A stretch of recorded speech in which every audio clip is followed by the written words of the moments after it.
Hi friends, good morning. আজ শুরু করলাম আমার ছোট্ট দুই বোনকে নিয়ে কিছু ব্যায়াম এবং এক্সারসাইজ। তাদের এই এক্সারসাইজ করার ফলে ফিজিক্যাল স্ট্রেংথনেস বাড়ছে এবং শরীরের মধ্যে ফিজিক্যাল অ্যাক্টিভিটিও হচ্ছে, যার ফলে তাদের হেলথের কন্ডিশন আগের চেয়ে ভালো হয়। এতে তাদের এনার্জি ডেভেলপমেন্ট হয়, শরীরের ক্ষমতা বাড়ে, তাদের অ্যাক্টিভিটিও বাড়তে থাকে।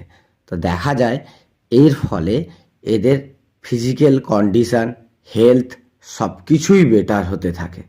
আসুন আমরা প্রতিটি বাচ্চাদেরকে একটু সময় দিই, হেলথকে ভালো রাখি এবং তাদের প্রায়োরিটি দিই হেলথকে ভালো রাখার জন্য। শুনে নেওয়া যাক আমার বোনের কণ্ঠে ছোট্ট একটা আবৃত্তি। নমস্কার, সৎপাত্র কবি সুকুমার রায়। শুনতে পেলুম পোস্তা গিয়ে তোমার নাকি মেয়ের বিয়ে।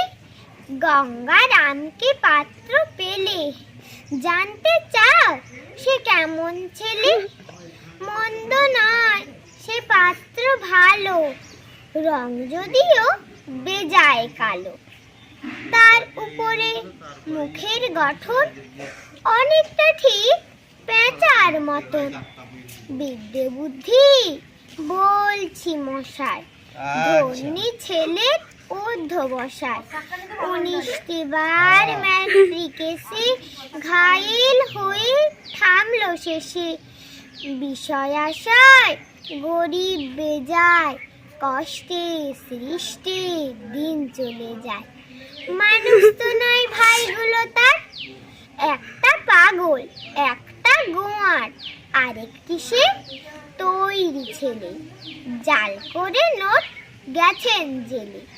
কনিষ্ঠটি তবলা বাজায়, যাত্রা দলে 5 টাকা পায়।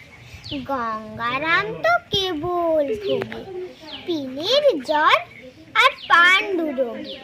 কিন্তু তারা উচ্চ ঘর, কংসরাজের বংশধর। শ্যামলাহিরি বনগ্রামের কি যেন হয় গঙ্গারামের।